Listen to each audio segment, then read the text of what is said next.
সাজানো গোছানো এক শহর, ছবির মতো সুন্দর। আমেরিকার ক্যালিফোর্নিয়া অঙ্গরাজ্যের লস অ্যাঞ্জেলস।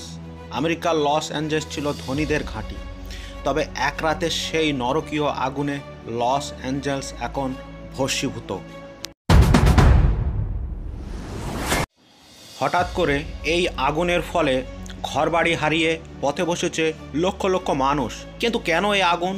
মুখে কুলুপ এঁটেছে ইউএসএ প্রশাসন। এক সপ্তাহের বেশি সময় ধরে চলা এই আগুনে জ্বালিয়ে দিচ্ছে লোকালয়ের পর লোকালয়। যখনই মনে করা হচ্ছে আগুন একটু কম হচ্ছে, ঠিক তখনই কোনো এক অজানা হাওয়া আগুনকে যেন আরও তাতিয়ে তুলছে।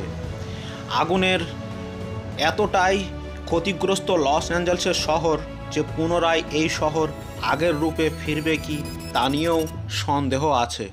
ঘরবাড়ি হারিয়ে রাস্তায় আশ্রয় নেওয়া লক্ষ লক্ষ মানুষ এখন উত্তর খুঁজছেন কেন লাগলো বা কি করে লাগলো এই আগুন।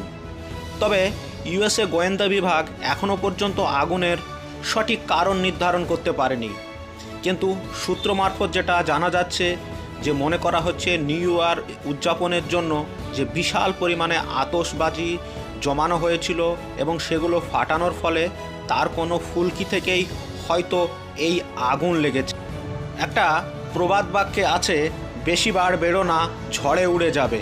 কিন্তু এক্ষেত্রে ঝড়ে নয়, আগুনেই শেষ করে দিল ইউএসের লস অ্যাঞ্জেলসের মতো একটা সুন্দর শহরকে। এছাড়াও আরও যেটাকে মনে করা হচ্ছে যে আমেরিকার অত্যাচার পার্শ্ববর্তী দেশগুলোতে দিন দিন বেড়েই চলেছিল, আর যার ফলস্বরূপ এই আগুন, যে আগুনের কোনো শেষ নেই। আমেরিকার প্রশাসন হিমশিম খাচ্ছে সেই আগুন নেভাতে, এতটাই বিধ্বংসী সেই আগুন। আমেরিকার জঙ্গলগুলোতে প্রায় ছোটোখাটো দাবানল দেখা যায়, তবে এ যেন এক রহস্যময় আগুন।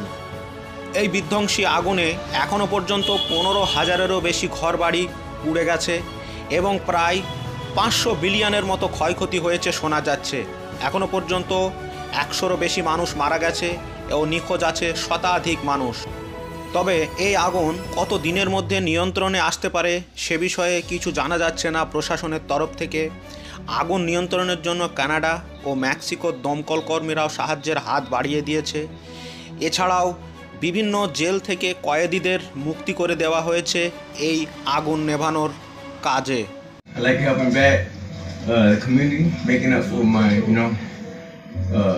bad choices in life.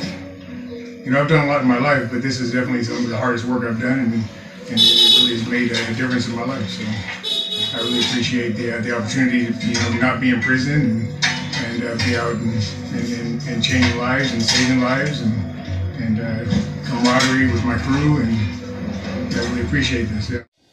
এত সব কার্যকলাপের পরেও যেন আগুনকে নিয়ন্ত্রণে আনতে ব্যর্থ ইউএসএ প্রশাসন। ক্যালিফোর্নিয়ার শুকনো মরুভূমি থেকে বাতাস যেন আগুনের উপর কেরোসিন দেওয়ার মতো কাজ করছে। আর অনেকের মতে এই বাতাসকে বলা হচ্ছে শয়তানের বাতাস। তবে আমরা জানি না কোনটা শয়তানের বাতাস, কোনটা এমনি বাতাস। তবে আমেরিকার বর্তমানে যে পরিস্থিতি, ক্যালিফোর্নিয়ার অঙ্গরাজ্যের যে লস অ্যাঞ্জেলস শহর, তার পরিস্থিতি ভয়ানক পরিস্থিতি। যদি হঠাৎ করে কেউ লস অ্যাঞ্জেলস শহরকে বর্তমানে দেখে তো মনে হবে যে কোনো যুদ্ধ বিধ্বস্ত এলাকা এই লস অ্যাঞ্জেলস। এতটাই ক্ষতি হয়েছে লস অ্যাঞ্জেলসের। তবে এখনও পর্যন্ত আগুন কবে নিয়ন্ত্রণে আসবে সে বিষয়ে প্রশাসনের পক্ষ থেকে কিছুই জানা যায়নি। প্রশাসন মুখে কুলুপ। সেনারা তাদের কার্যকলাপ চালিয়ে যাচ্ছে এবং লস অ্যাঞ্জেলস যেহেতু একটা ধনী জায়গা, তো সেক্ষেত্রে যারা অভিজাত ব্যক্তি আছে তারা নিজস্ব দমকল খাটিয়ে এবং নিজস্ব যে সুইমিং পুল আছে সেখানে তারা মেশিন বা পাম্প লাগিয়ে নিজের ঘর বাড়িগুলোকে জল দেওয়ার কাজ করছে, যাতে করে নিজের ঘর বাড়িটুকু অন্ততপক্ষে সুরক্ষিত থাকে।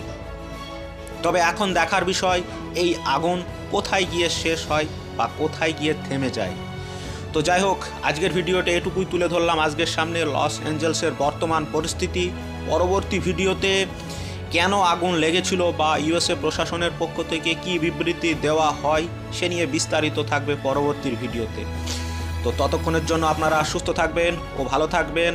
আর যদি ভিডিওটি একটুও ভালো লেগে থাকে আপনাদের অতি অবশ্যই আপনাদের বন্ধু বান্ধব সার্কেলে একটু ছড়িয়ে দেবেন ভিডিওটিকে, এবং যাতে করে আমার এই ভিডিও বানানোটি সার্থক হয়।